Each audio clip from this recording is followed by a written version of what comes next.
দাদা এবার কি দেখাবে দাদা? দেখুন আমাদের বাদাম চাকরিটা দেখুন, মানে যেটা বাদাম পাটালি বলে, বাদাম পাটালি যেটা, হ্যাঁ এটা আপনাদের পুরো গুড় দিয়ে একদম দেখছেন, আপনি দেখলে বুঝতে পারবেন বাদামে মানে বিক্রি করছে। ট্রেনের মধ্যে বাদাম পাটালি এগুলো বিক্রি হয়? ট্রেনের মধ্যে এর মধ্যে অনেক ফারাক আছে, কারণ আমাদের এখানে যেটা বানাই আমরা পুরো এটা তাহলে টানতে গিয়ে খুলেছে করে দেখছি। দাদা তোমার এই যে ট্রেনের মধ্যে পাটালি আর তোমার পাটালির মধ্যে তফাৎ কি বললে? এই যে আমাদের পাটালি পুরো গুড় দিয়ে বানানো, দেখছেন? হ্যাঁ হ্যাঁ, পুরো আপনি দেখুন পুরো বাদাম ভরা একদম আছে। আর বাদামের কোয়ালিটিটাও মেনটেন করো না? কোয়ালিটির বাদাম দাও দেখুন, কোনো 2 নম্বর বাদাম হয় না, আমরা 1 নম্বর কোয়ালিটির বাদাম। দেখছেন বাদাম সাইজটা? হ্যাঁ মানে আকাশ পাতাল তফাৎ। ট্রেনের মধ্যে যেটা ছোট বাদাম হ্যাঁ। ওটা সাইজটা খুবই ছোট, আর বাদাম হালকা তিতকুড়ি ভাব আছে। তিতকুটে। আমাদের কিন্তু যে বাদামটা কোনো তিতো ভাব এগুলোর পাবে না। দাম কত রাখছো? এগুলো আমাদের 25 টাকা শো। 25 টাকা করে, 250 টাকা করে কেজি। আনন্দনাটা দেখুন, এটা আনন্দ নাড়ু। এই একবার গালে দিলে আপনি বুঝতে পারবেন জিনিসটা কি।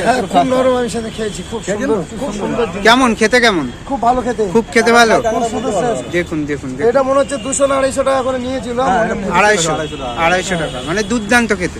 এগুলো সোয়া হিসাবে বিক্রি হয়। মচমচে টাইপ, মচমচে, মচমচে গালে দিলে নরম, যে কোনো একটা বিস্কুট গালে দিলে মানে চায়ের সঙ্গে ভালো যায়। হ্যাঁ, চায়ের সঙ্গে চলে যাবে। দেখুন, দেখুন। খুব মিষ্টিও নেই, হালকা মিষ্টি। হালকা মিষ্টি, তাই তো? দেখুন দুটো খাওয়া দেখি কিরকম। দেখুন